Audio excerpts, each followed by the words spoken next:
자, 여러분 교재 234쪽이 되겠습니다.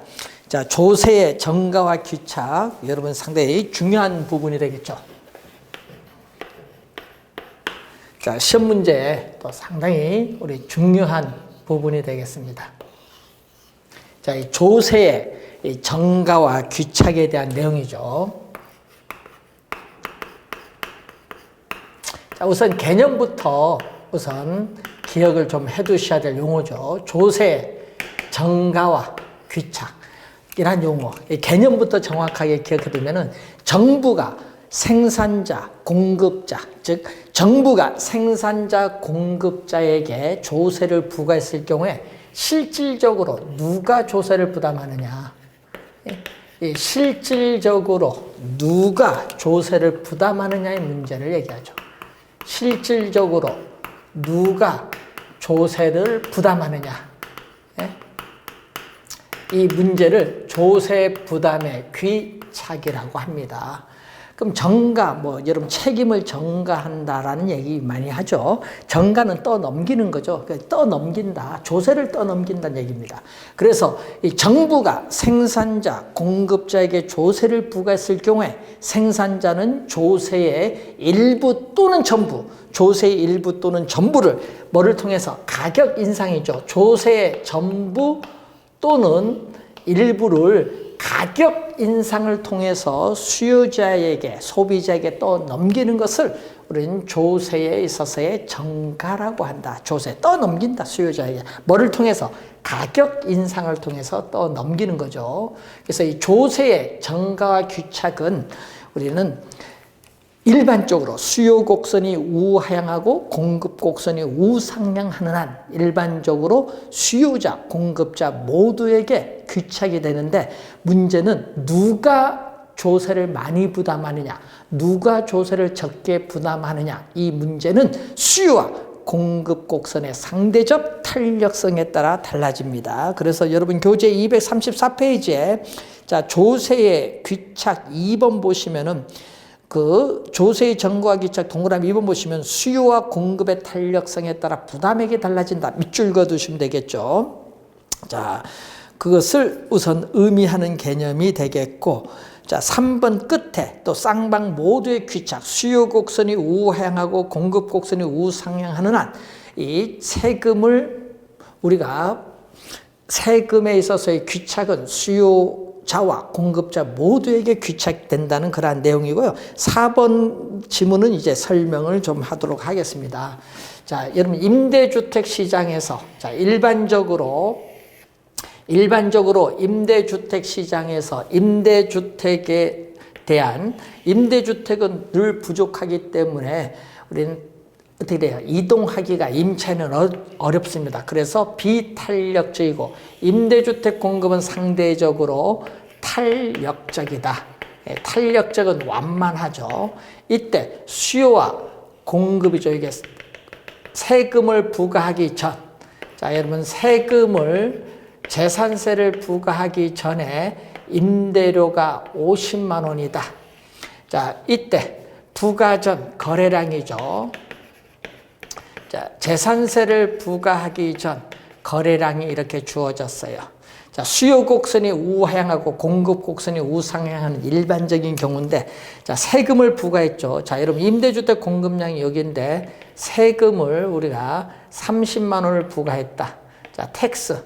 자, 임대인에게 우리는 세금을 재산세를 30만 원 부과를 하면은 30만 원만큼 우리 가격이 다 오르죠. 자, 이만큼 또 하면 또 30만 원만큼 또 가격이 다 오르죠.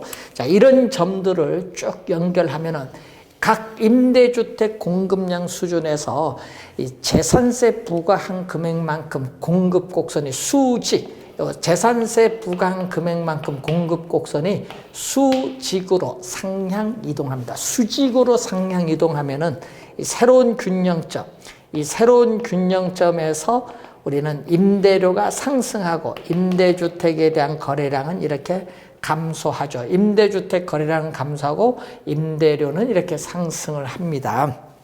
자, 이런 우리가 내용을 우선 확인을 한번 해보시면 되겠죠. 자, 결론은 임대료는 상승하고 거래량은 우리가 부가 후에 감소한다는 걸 결론적으로 보시면서, 자, 문제는 이렇게 임대료 인상을 통해서 수요자가 지불하는 임대료가 예를 들어서 우리가 70만 원이다. 수요자가 재산세 부과 후에 지불하는 임대료는 70만 원으로 20만 원 올랐죠. 그래서 요 빨간 부분, 이 빨간 부분은 누가 부담을 하죠? 우리는 수요자인 임차인이 부담하죠. 수요자 임차인이 우리가 부담하는 부분이 되겠고, 자, 이때 요 세금이죠. 이 세금을 납부하고 나서 우리가 요건 누가 부담하죠? 파란 부분은 우리는 공급자인 임대인이 부담하죠. 그래서 요 금액은 70만 원에서 30만 원을 납부한 요 40만 원이죠. 이것은 공급자가 실질적으로 재산세 부과 후에 획득하는 임대료가 40만 원입니다. 부과 전에는 50만 원인데 부과 후에는 40만 원 획득하니까 요 10만 원은 손해보죠.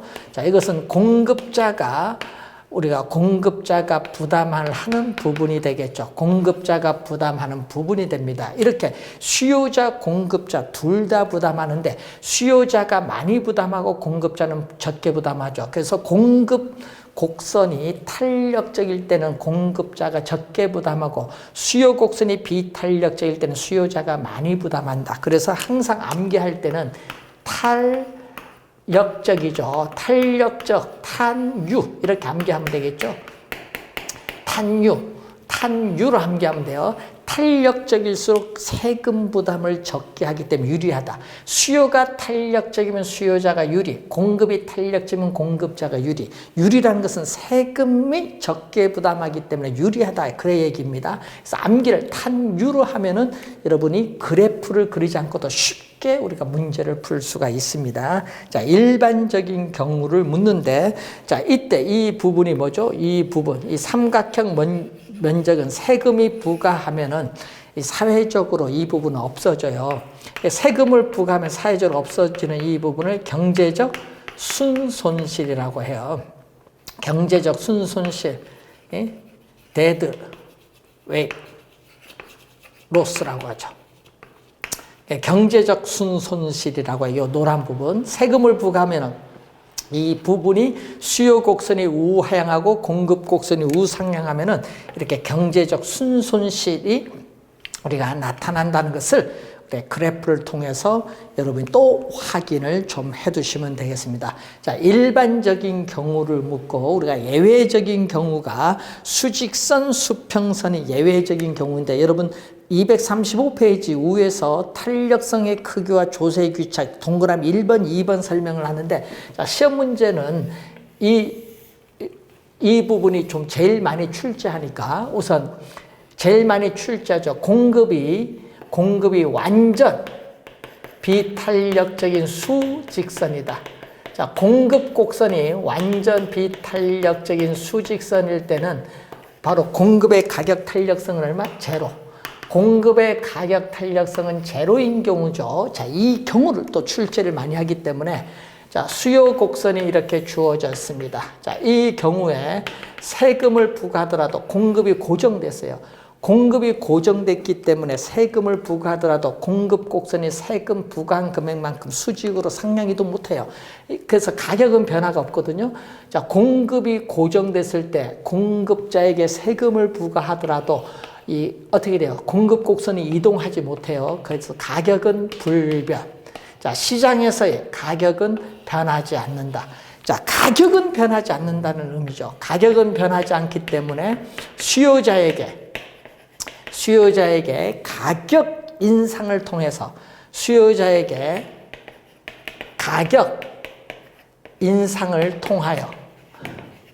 여러분, 가격이 변하지 없어요. 변하지 않기 때문에 가격 인상을 통해서 조세를 전가시킬 수 없다.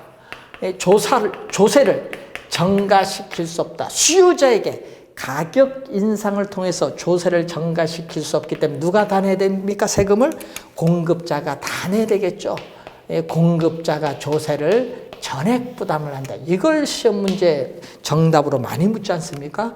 공급자가 조세를 전액 부담한다. 전액 부담하는 경우. 자, 이런 경우 전액 부담하는 경우가 예외입니다. 이렇게 수직선, 수평선 예외가 나오면 두 사람 중 어느 한 사람만 부담한다. 두 사람 중 어느 한 사람만 부담하는 경우를 예외적인 경우라고 하죠. 자, 이 경우 시험 문제 제일 많이 출제가 되는 경우를 한번 본 것이 되겠고, 그 다음에 또 두 번째로 많이 출제되는 게 바로 이 경우. 수요 곡선이 완전 탄력적. 자, 수요 곡선이 완전 탄력적인 수평선이다. 완전 탄력적인 수평선. 자, 이 경우도 시험 문제에 두 번째로 많이 출제돼요. 이 왼쪽이 제일 많이 출제를 하죠. 자, 그러면은 공급 곡선이 이렇게 주어져 있습니다. 자, 그러면은 조세를 부과하면, 공급자에게 조세를 부과하면은 조세 부과한 금액만큼 공급 곡선이 수직으로 상향 이동하죠. 자, 새로운 균형점에서 가격은 또 변화가 없어요. 가격은 변화가 없기 때문에 수요자에게 가격 인상을 통해서 조세를 증가시킬 수 없기 때문에 공급자가 조세를 전액 부담을 하는 경우. 자, 이 두 가지 경우가 출제를 많이 하는데 왼쪽이 제일 많이 나오고, 자, 오른쪽은 우리가 두 번째로 우리가 나오죠. 완전 탄력적일 때는 수요의 가격 탄력성이 뭐인 경우? 무한대인 경우를 말합니다. 자, 또 예외적인 경우 볼까? 이번은 수요 곡선이 완전 비탄력적인 우리가 수직선일 경우에 이렇게 주어졌죠. 자, 이 점이 우리가 균형 가격인데 공급자에게 조세를 부과하면은 세금 부과한 만큼 공급 곡선이 수직으로 상향 이동하죠. 새로운 균형점에서 어떻게 돼요? 우선 가격 인상이죠. 이 조세, 이게 수직선이 조세 부과한 금액이죠. 이 조세 부과한 금액만큼 가격 인상을 통해서 수요자에게 100% 전가되죠. 이 부분이 100% 전가가 돼요. 가격 인상을 통해서 100% 수요자에게 전가됩니다. 그래서 수요자가 조세를 전액 부담한다. 이번 경우에는 수요자가 조세를 전액 부담하는 경우를 의미하죠. 자, 이번은 공급 곡선이 완전 탄력적인 경우에 보죠. 공급 곡선이 완전 탄력적인 경우에 공급자에게 조세를 부과하면은 세금 부과한 금액만큼 공급 곡선이 수직으로 상향 이동합니다. 그러면은 우리가 상향 이동을 하면은 이 세금만큼 가격 인상을 통해서 세금만큼 우리 수요자에게 100% 또 전가되기 때문에 수요자가 조세를 전액 부담하는 경우.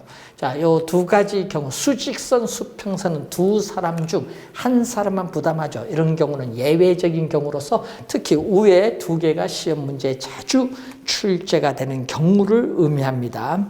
그리고 탄력적일수록 유리하다는 걸 꼭 기억을 좀 해두시면서 우리가 보도록 합니다. 그래서 234쪽에 동그라미 4번 체크하고 235페이지에 여러분 위에 탄력성의 크기와 조세 기착도 3, 4번에 체크를 해두시면 되겠죠. 자, 그리고 3번에 비례세와 누진세를 보시면은 자, 신규 주택과 중고 주택에 조세를 부과한다. 자, 신규 주택의 공급 곡선. 자, 신규 주택에 있어서의 공급 곡선은 비탄력적이죠. 왜냐? 도시 내에서 택지를 조성해서 공급한 데는 법적 제한이 많기 때문에 공급이 어려워요. 비탄력적인 경우를 의미하죠. 자, 신규 주택은 고소득층이 소비하는 주택이고, 자, 여기에 대해서 저소득층이 소비하는 주택이죠. 공급, 오래된 주택, 중고주택, 오래된 중고주택이죠. 자, 오래된 중고주택인 경우에는 누가? 저소득층이 소비를 합니다. 자, 저소득층이 소비하는데 완만한 경우는 탄력적이죠. 이미 주택이 지어져 있는 경우이기 때문에 바로 공급을 시장에 할 수 있기 때문에 완만한 탄력적이죠. 자, 수요 곡선이 이렇게 주어졌는데, 자, 여러분이 균형 이 상태에서 균형 이 상태, 자, 세금을 부과하죠. 자, 여러분 고소득층의 신규 주택과 저소득층의 신규 주택에 동일한 세금. 자, 여러분 고소득층이 소비하는 신규 주택과 저소득층이 소비하는 중고 주택에 동일한 세금을 부과한다. 동일한 세금을 부과할 경우에 어떻게 돼요? 우리는 고소득층은 세금을 이렇게 적게 부담하죠. 고소득층 소비자는 세금을 적게 부담을 합니다. 근데 우리는 저소득층은 이렇게 세금을 많이 부담을 하죠. 세금을 많이 부담을 한다. 자, 그리고 어떻게 돼요? 고소득층, 신규 주택의 공급자는 세금을 이렇게 많이 부담하고 저소득층은 이렇게 어떻게 돼요? 저소득층이 소비하는 중고주택에서는 생산자는 이렇게 세금을 적게 부담하죠. 자, 이렇게 고소득층이 소비하는 신규주택과 저소득층이 소비하는 중고주택에 동일한 세금을 부과했을 경우에는 저소득층은 세금을 많이 부담하고 고소득층은 세금을 적게 부담하는 역진세적인 성격이 나타나죠. 역진세적인 성격이 나타난다.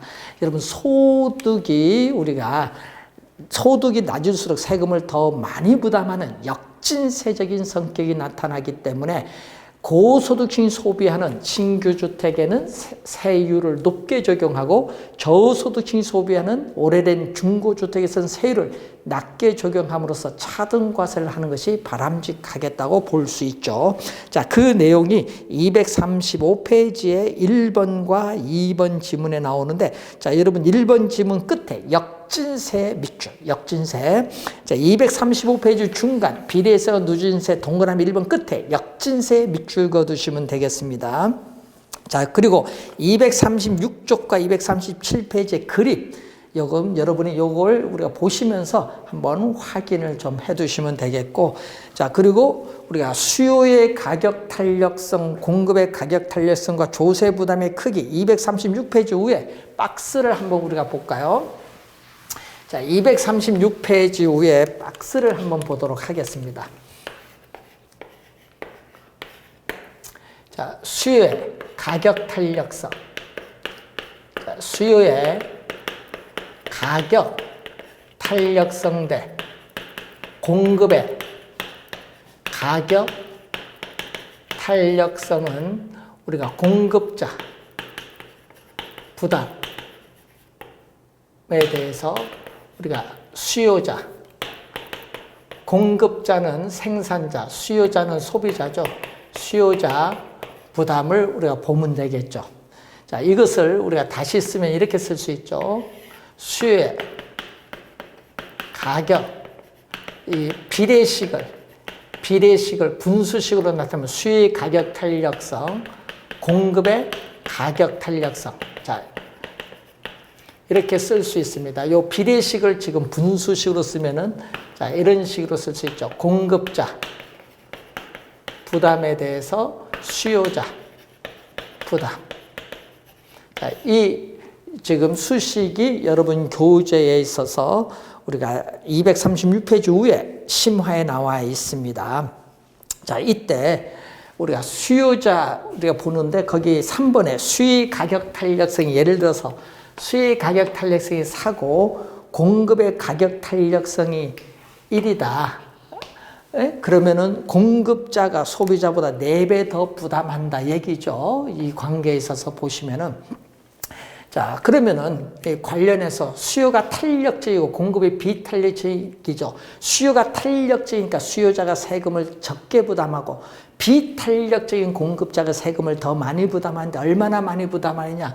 우리가 보통 4배 더 부담을 한다 이런 얘기죠. 자, 예를 들어서 우리는 수요자 부담, 여러분 2번에 그 1번에 이 동그라미 2번과 3번을 보시면은 수요자 부담분, 수요자 부담분, 예를 들어서 우리가 조세 부과한 금액이 10,000원이다.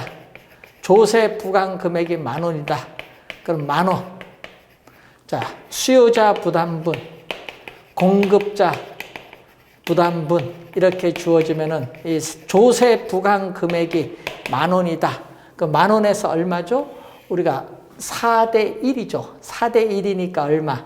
4 플러스 1. 전체 5죠. 4 플러스 1.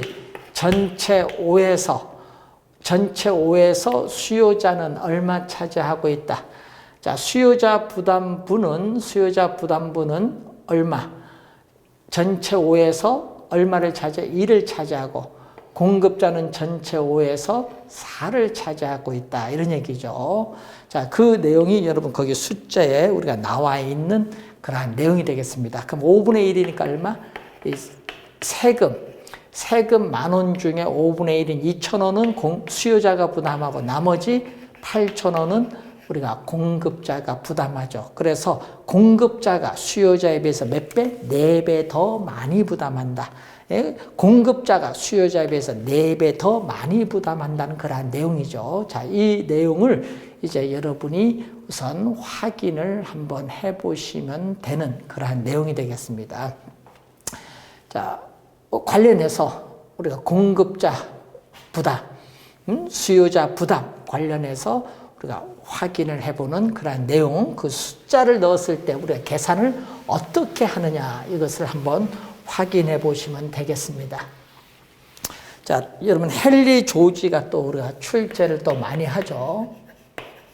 자, 헨리 조지는 이 진보와 빈곤이라는 저서, 이 진보와 빈곤이라는 저서를 통해서 또 우선 시험 문제에 2가지 경우에서 우선 많이 출제를 하고 있습니다. 자, 여러분 237페이지 심화 박스를 한번 보시면은 거기 2번 보세요. 자, 지대, 헨리 조지의 지대의 개념인데, 이 지대는 자연적 기회, 토지는 자연적으로 주어져 있는 물건이기 때문에 이 자연적 기회를 이용하는 반대급부로서 토지 소유자에게 지불하는 대가를 지대로 보고, 그래서 토지 지대는 토지 소유자가 토지 이용으로부터 얻는 순소득을 의미하기 때문에 이것을 잉여라고 보는 거죠. 자, 그래서 세 번째 보시면은 이 헨리 조지는 우리가 이 토지로부터 발생하는 지대의 수입을 100% 세금으로 징세를 한다면은 이 조세, 이 지대의 수입을 가지고 정부의 재정 지출을 충분히 충당할 수 있기 때문에 우리는 토지세 이외에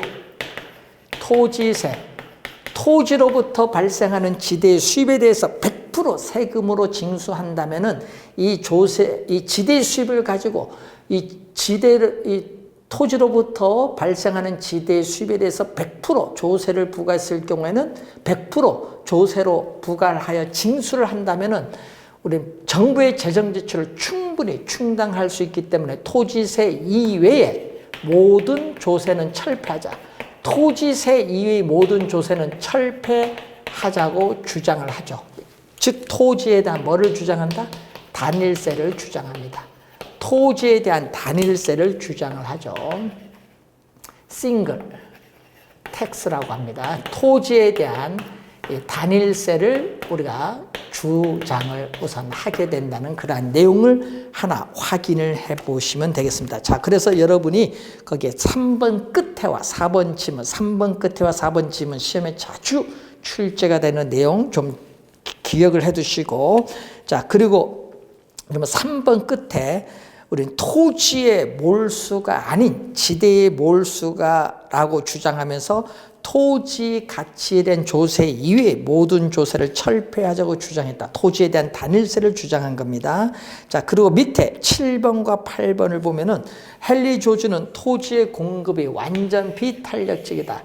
헨리 조지는 토지의 공급이 완전 비탄력적인 수직선이다. 이 말은 현재 이용하고 있는 토지 용도 이외에 다른 용도는 전용할 수 없다고 주장을 한 거죠. 토지에 대한 공급이 고정됐을 때 헨리 조지는 토지 보유세를 부과하면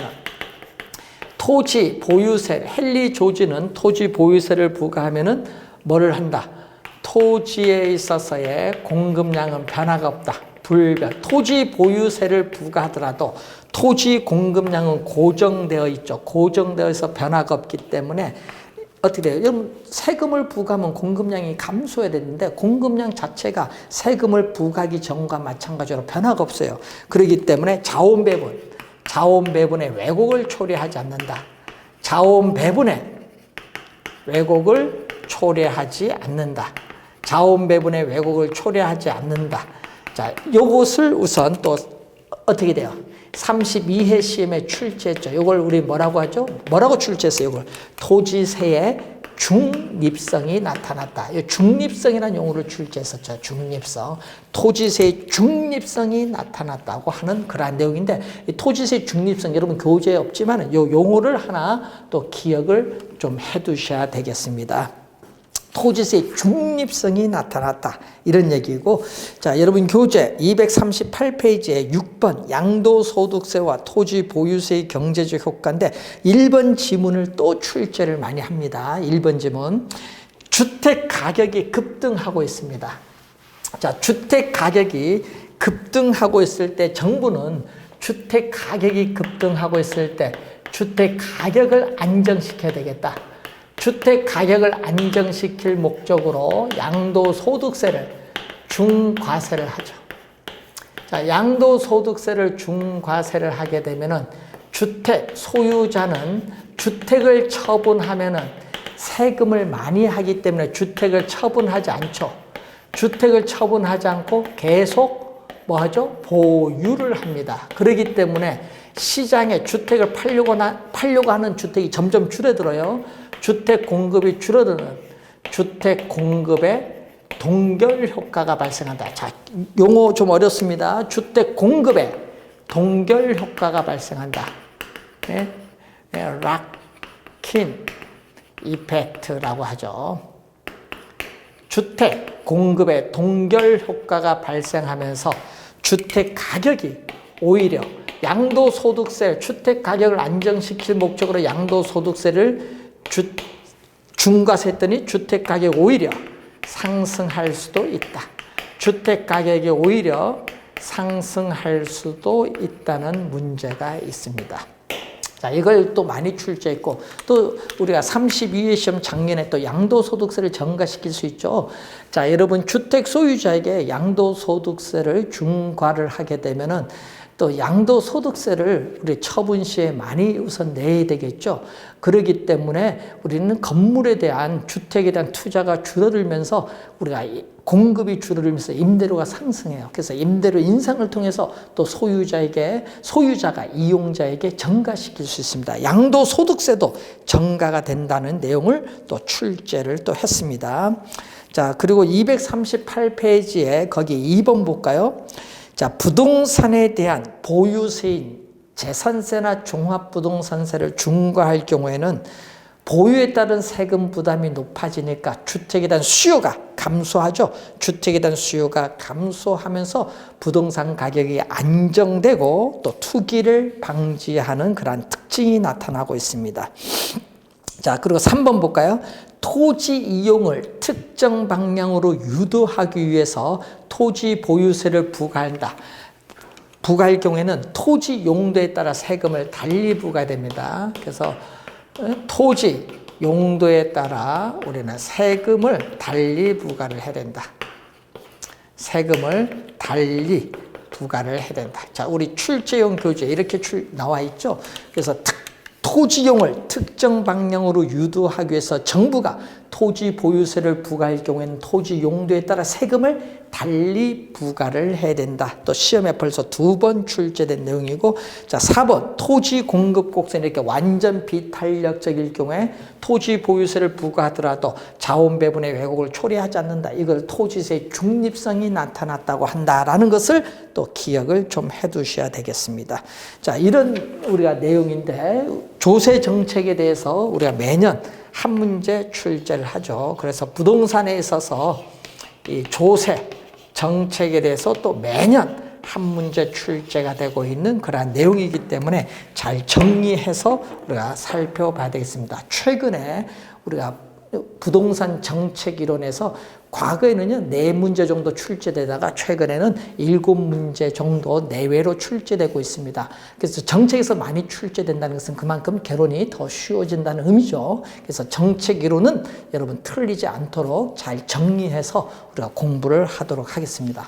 자, 이렇게 해서 정책 이론을 맞추고 우리가 여러분 개론에서 여러분 수식도 많이 나오고 하는 이 투자론인데, 이 투자 이론이요, 여러분이 이 개론 공부하시면서 많이 어렵다고 느껴지는 부분이라고 합니다. 그만큼 용어도 새롭고 또 수식도 많이 나오기 때문에 그렇다고 보여지는데, 이 투자 이론도 이 기본 개념부터 하나하나 차근차근 하면서 여러분 문제를 같이 풀어본다면 좀 더 쉽게 접근할 수 있으리라고 생각합니다. 다음 시간에는 여러분 교재 부동산 투자 이론에 있어서 여러분이 248페이지부터 진행하도록 하겠습니다. 수고 많으셨습니다.